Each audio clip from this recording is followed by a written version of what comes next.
Every club. Every day. The Global Sports Podcast Network. Hello, welcome back to the Daily Palace podcast, brought to you as ever by the Global Sports Podcast Network. With me today are Dan Tanner. How you doing, Dan? I'm doing all right. It's been an interesting weekend, so kind of want to get into it and then we'll go from there, really. Excellent. And also with me is Wale Bakare. How you doing, Wale? I'm all right, Joe. Great to see you. Great to see Dan as well. I don't know, the result during the weekend could have been worse, especially considering the form and the fact that it was after the international break. But, you know, a point to start over the season isn't a bad result. So I'm raring to go as well. Yeah, definitely. As you say, good place to pick up after the international break. Not an easy place to go, Villa Park. So to come away with a point, I think Palace will be quite happy. Today we're going to talk about that game and then also finish up by discussing our favourite younglings ever to have pulled on the famous red and blue at Sarreth Park. So, as we spoke about there, Palace earned a point on their visit to Villa. It finished 2 goals apiece, the same scoreline as Palace's match 2 game weeks ago at Wolves. Glasgow's men are finding more 2-2s in the West Midlands than the Birmingham Ballet Company. What are your thoughts on this performance, Dan? Well, I think we got a decent result out of it. It is a draw, but there are still the same kind of issues that we've always had. Like, so the negative side of it, we yet again letting a goal through a fairly easy through ball to Ollie Watkins, which he is on, not exactly on form at the moment, but you don't want to give him that kind of space and that time to run at you, and then just basically slide past Hendo with an open goal, and the equaliser at the very, very late into the game. I think it's definitely like the 70 or 80 something minute. The defending of the header was, I would probably say, absolutely atrocious. It's just that it's still that problem with the zonal marking. They're just standing there. There's 7 inside the 6-yard box. It's 7 against 2, and somehow Ross Barkley, who's not exactly known for his heading, gets a largely uncontested free header.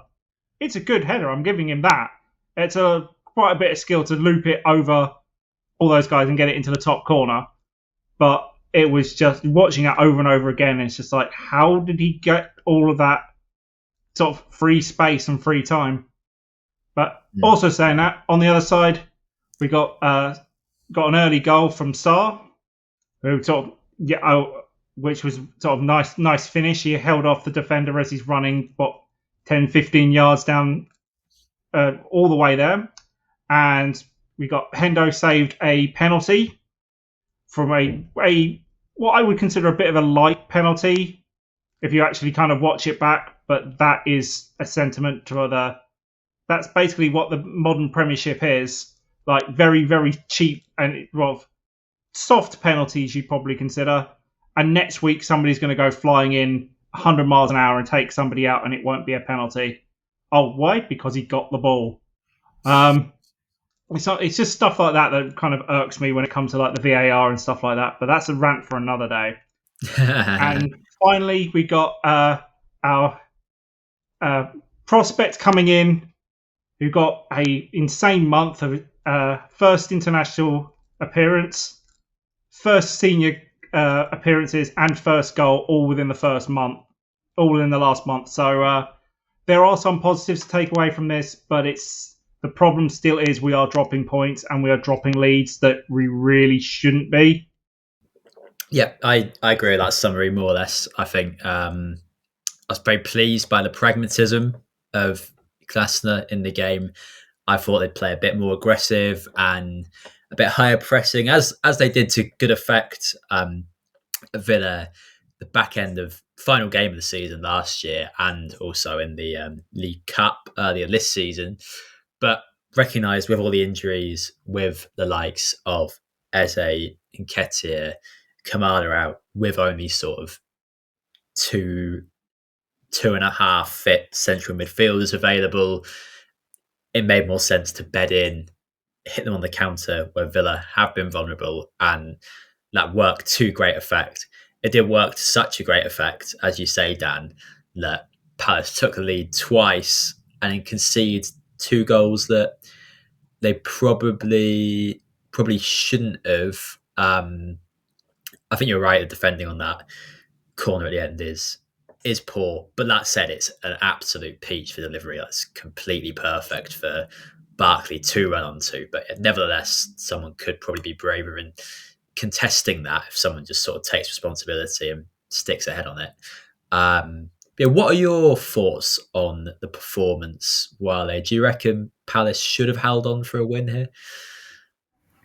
Well, yeah, that's that. It does feel like Palace could have, held on and gotten the victory. But when you look at the fact that, as you said earlier, Villa Park is not the easiest place to go, especially after an international break. The games after the international window are difficult enough. Then put the fact that it was Villa Park. They also haven't had a very great start to the season, particularly at home. I think they've had 2 wins, 3 draws, and 1 loss. That stadium usually was a fortress for them. Last season, in their run to finish in 4th, they won, the vast majority of games there. Remember, they've also lost to Palace already at home in the League Cup this season. So it was a game where I'm sure they would have wanted a victory. I'm sure Villa fans or Villa themselves would look at that game, that result, and say, we should be getting 3 points against Palace, especially in the form, that Palace are in at the moment. When you mix all of that with the injury troubles for Palace, the form again, because Palace could easily have lost the game based on where the team's confidence is, the team's belief is at the moment. When they look at the table, I'm sure they don't feel very confident.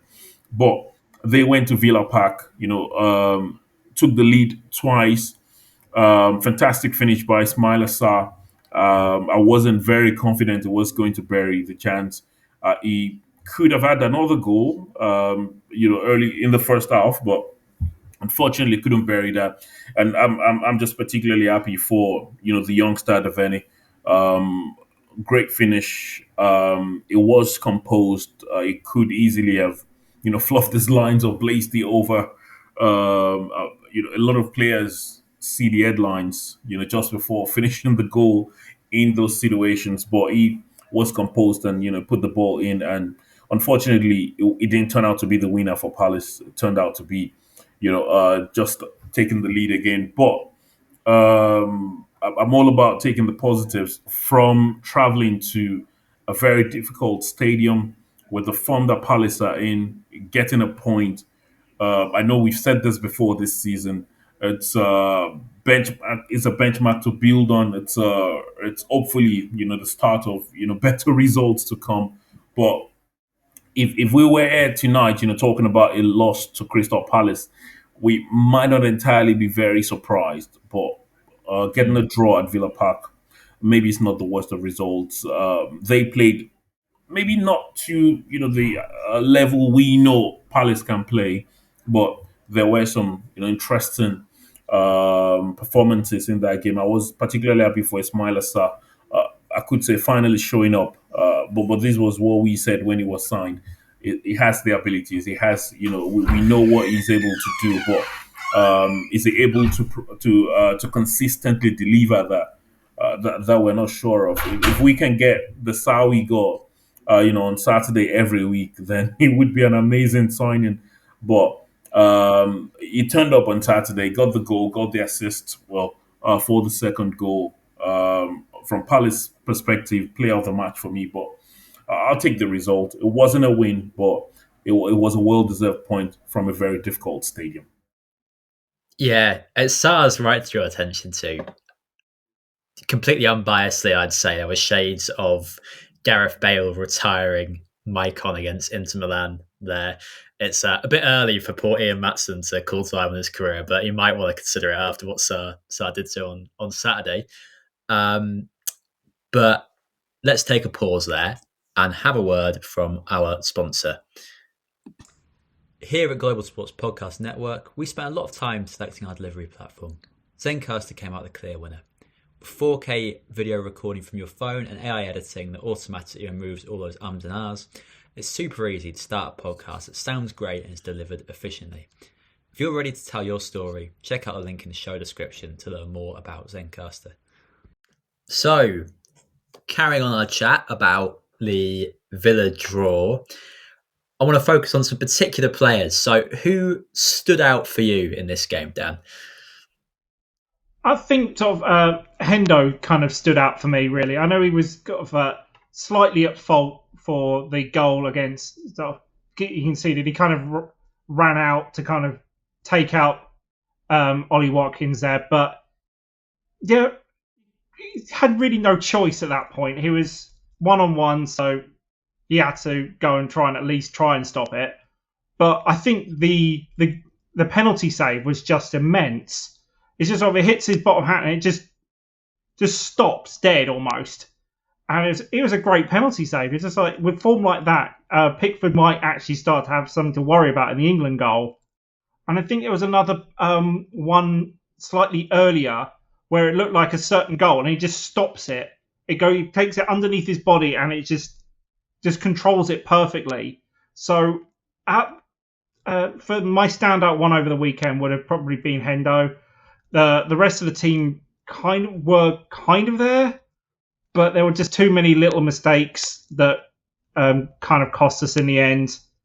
And we're going to keep bringing up Devaney many times over the next 15 to 20 minutes. So he's always going to get at least a little bit of a shout. We like the academy boys coming good. I know Finn's going to be bringing it up probably a couple of times as well because that's always his favourite subject. Yeah, I Gianluigi Henderson was my absolute pick as well this game. What a penalty save that was. The way he leaps sort of diagonally across to close the angle. And as you say, Dan, such a strong hand to tip it kind of wide and over the bar. It's really exceptional.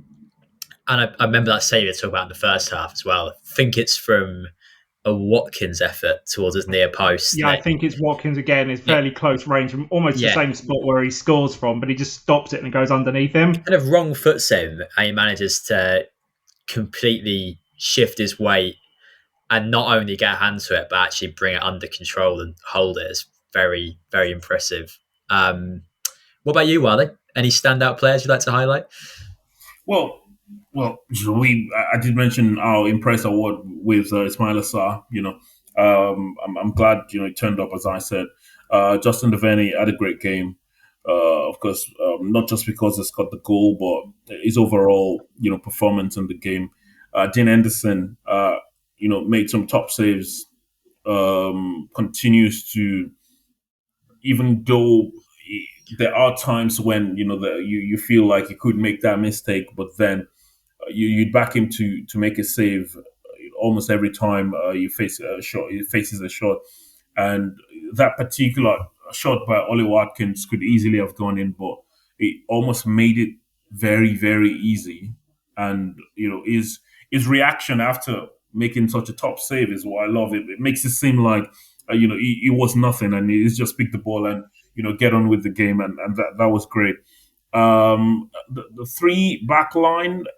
I was watching the game and I was thinking, as great as Matt Gay is, it does seem like Maxence Lacroix has been, the best of the defensive three in the games that he's played. He's really endearing himself to the Palace fans. He's made one or two errors that maybe one directly led to a goal the other day against Fulham, but he's been a great player, a great addition to the squad, and I think he played well against Villa. I really would have loved if the game ended 2-1, but 45 minutes without conceding at Villa Park was always going to be difficult, and I think a lot of the players delivered and did good for themselves. Devaney, Ismail Assar, Dean Henderson are the top picks for me. I think Lacroix is a really good one to highlight as well for this game. I think he's probably, you could criticise him for the first goal, the Watkins goal, I think when you play in a back three like that, because you've got few less men in the midfield, centre backs in the back three, sometimes need to step up to put pressure on the ball there. And he does it kind of at the wrong moment, and it makes McGinn's mind up form, makes his pass quite easy through to Watkins. But other than that, it was a titanic performance from the quad. 3 interceptions, 5 tackles, won 5 out of 6 ground duels, 2 out of 2 aerial duels. I mean, he absolutely bossed that defence and made a really vital kind of intervention with Watkins breaking away late as well, which I think some Villa fans gave some weak shouts for a penalty as well. But I think he's got the makings of a really top centre-back. So quick, strong, big, and capable on the ball. I think the Quark could be a really elite footballer. I think on that we can wrap up our discussion of Villa Palace and take a word from the network before having a chat about our favourite young boys ever to come through and wear the Palace shirt. This podcast is part of the Global Sports Podcast Network, the only network bringing you exclusive daily news and views on your Premier League team, the Premier League, women's football and fantasy football. A unique listening experience that puts fans first, bringing you the very latest breaking news from your team. Subscribe wherever you get your podcasts and make us your first listen every day. Global Sports Podcast Network, every club, every day. So, of course, one of the big stories of the day was Justin Devenny scoring on just his second Prem appearance. Channeling your inner grandmothers, I want you to tell me who your favourite young lads from Palace history are. Starting with you, Dan. Well, I was trying to not go for the immediate like Wilfried Zaha because that's like too obvious. He's got pretty much every record going at the moment, so I think there's only 1 or 2 that might get close, but even then they've got to get a lot of goals and a lot of assists to even get anywhere near him. But the one I was sort of looking at was Victor Moses because he falls into one of those categories that for the Palace prospect that they like to do every once in a while, and that is the freak of nature. He was a big lad for about 17. He's sort of very similar to sort of Adam Traore from Wolves and Fulham fame. He was just a big guy, and they kept moving him around from position to position. I think he started off as kind of a centre forward. He got moved to like a winger, central midfield, just to try and get somewhere where he could be effective. But he also, outside of Palace, managed to create a fairly decent career for himself. He played for teams like Chelsea, Liverpool, Inter Milan for a little while. I think the last time I heard it, he was playing for Spartak Moscow and Fenerbahce. And I think up until fairly recently, I think he was a free agent. I think he was picked up by Luton Town. So he's still going, which is still impressive. As well as that, he's got 30 odd Nigeria caps. So he's managed to make a career for himself. But it was more the freak of nature bit, which Palace like to get these guys that do sort of one thing really well. Put him in with like the Schlops and the Balassis of the world. Yeah, I think he's a good shout, Victor Moses. Mega versatile, mega professional. And if you look at the sort of story of his childhood, which is, I'm going to say, too grim for this podcast, it's really like one of those people who makes you feel bad about how little you've achieved with a normal life behind you, because it's like, wow, yeah, to come back from what he experienced as a kid and make it as a top footballer is really very impressive. So I think a real success story of the academy there, Victor Moses. Great choice. Who have you plumped for, Wale?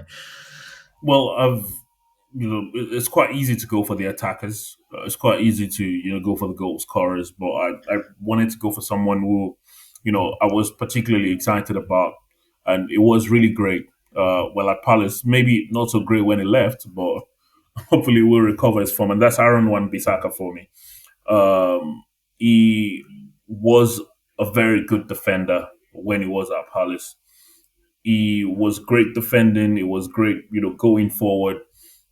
It was almost like every time it went down to slide in, he was almost going to recover the ball. It would appear, oh, he's going to foul him, and then he just brings the ball away, and does it so cleanly. And everyone wanted him. And I know that maybe things didn't go exactly the way he wanted at United.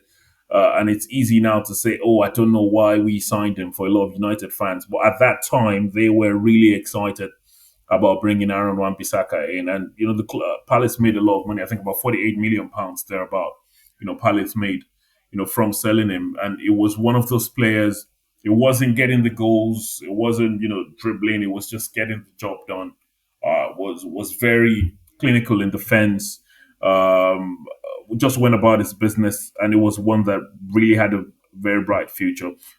In one or two games I've seen him for West Ham this season, does look like he's recovering that form just a little bit. But when he was at Palace, it was definitely the star player in that position in the league, and anyone would have wanted him. And he went to United at the time. And for me, fantastic player. I should mention Ben Watson from many years ago. It's a good shout as well. Maybe Wayne Routledge as well, although went on to so many. It's very interesting when you look at some players and you see the long list of clubs that they played for. Yeah. Well, I thought researching for this, I was really struck by just the sheer number of people who've made debuts aged 18 or under for Crystal Palace is incredible. You've got like a list of 50 odd before you're getting anywhere near to 19 on the youngest ever players to play a senior game for Palace. It's very impressive. Speaks to the strength of the academy and the will to use it. I love Wan-Bissaka. I think he's a great shout. He tackles like he's got sort of 6 knees. His legs wrap around in implausible ways, and it's incredible. It makes him one of the most effective one-on-one defenders. I mean, I'm going to say in modern game, maybe in Prem history, he's really special in his ability to just nick a ball off a forward. I remember Wilf Zaha complaining about that when they Palace played United a couple of years ago, that he was in one-on-one, felt he'd got around the defender to his left shoulder and was ready to take a shot, and then went, oh no, it's Wan-Bissaka. And no, his leg's just going to come flying in out of nowhere like a chameleon's tongue and take the ball off me. I think he's also sort of underrated on the ball because of his weird limminess and the fact that his shoes look like they're going to fly off his feet while he runs, stuff like that. Kind of all right, actually. Much more in control than he appears. And yeah, all power to him at West Ham. I hope it goes well. The one I've picked is just Johnny Williams. Not so much for what he did for Palace. I just find he's an entertaining figure. Made his debut at 17.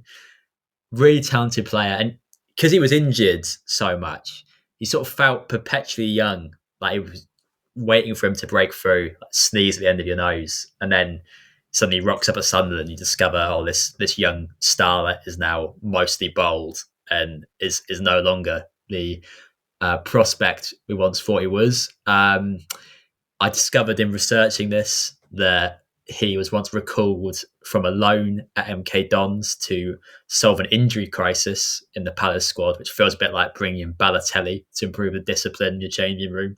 Doesn't really seem like a great solution to me.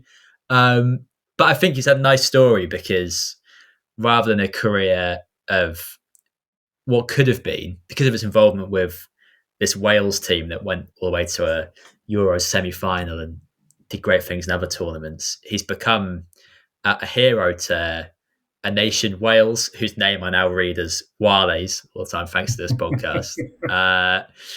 And that's nice. He could so easily have been a disappointing career, but because of his unique skill set and his heavy involvement in that quite romantic national side, he's had a nice poetic one. I think he'll look back on very fondly. And yeah, I think it's a nice story, Johnny Williams, if not specifically a Palace legend exactly.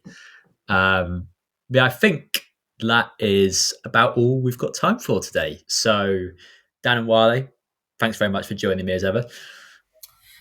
Thanks, Joe. Yeah, no worries, mate. Oops, sorry. We've got to work this out at some point. Thank you one by one. Yeah. I saw that coming. Thank you, Wale, for joining me. Thank you, Joe. Now that's your turn, Dan. Yeah, no worries, mate. As always, it's always a pleasure, mate. We've got to work this ending out. Bit of major solve the problem. And yeah, as ever, if you like our slick podcasting skills, give us a 5 stars. It helps us be discovered, and yeah, it'd be great. We'll hope you tune in tomorrow, and enjoy yourself in the meantime. Every club, every day. The Global Sports Podcast Network.